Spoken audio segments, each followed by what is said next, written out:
ஒரு பொண்ணை காப்பாற்றிட்டு வெளியில் வந்து பேசுவார். மிஸ்டர் பிரபாகரன், நீங்கள் 4 பேர் அடிச்சிருக்கீங்க. நீங்கள் அடித்த அந்த 4 பேருமே நீங்கள் கோமா ஸ்டேஜில் படுத்துட்ருக்காங்க. அரசாங்க குற்றச்சாட்டுக்கு உங்கள் பதிலை சொல்லுங்கள். வாயை திறந்து பேசுங்க மிஸ்டர் பிரபாகரன். வேடிக்கை பார்க்கறதுக்காக நிற்கிறீங்களே, நடுரோட்டில் ஒரு பொண்ணு ஓடினால அவளை காப்பாற்றுங்கிற எண்ணம் இந்த கூட்டத்தில் ஒருத்தர் கூட தோணல. இல்லை, அவன் என்ன யாரோ ஒருத்தங்க நினைப்பதானே. அடுத்த வீட்டு பொண்ணுகளையும் அக்காவா தங்கச்சியா நினைக்கிற உணர்வு உங்க ஒவ்வொருத்தருக்கும் என்னைக்கு வருதோ அன்னைக்கு தான் காப்பாற்றுங்கிற எண்ணமும் வரும். சார், உங்க மகளுக்கும் மனைவிக்கும் இப்படிப்பட்ட நிலைமை வந்தா தடுக்கிறத விட்டுட்டு கந்தன் கொடுக்கத்தான் போவீங்களா? அது வரைக்கும் அந்த பொண்ணோட கற்பத்தான் போகாம இருக்குமா, மானந்தான் போகாம இருக்குமா? இதையெல்லாம் போனதுக்கு அப்புறம் அவளுக்கு வாழ்க்கைத்தான் இருக்குமா?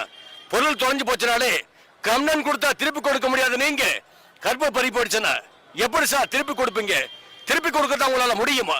காமாட்சி அம்மன், கருமாரி அம்மன், மீனாட்சி அம்மன் சொல்ற அளவுக்கு பெண்களை தாயா தங்கையா சகோதரியா வணங்குறதும் இந்த மண்ணுல தான். கருமாரி அம்மன், காமாட்சி அம்மன், மீனாட்சி அம்மன் சொல்லி அந்த பொண்ணை கலங்கப்படுத்துறதும் இந்த மண்ணுல தான். பொண்ணை கலங்கப்படுத்துற யாரா இருந்தாலும் சரி, இந்த மண்ணை கலங்கப்படுத்துற யாரா இருந்தாலும் சரி, தண்டிக்க தயங்க கூடாதுங்கிற உணர்வுல தான் நான் அடிச்சேன்.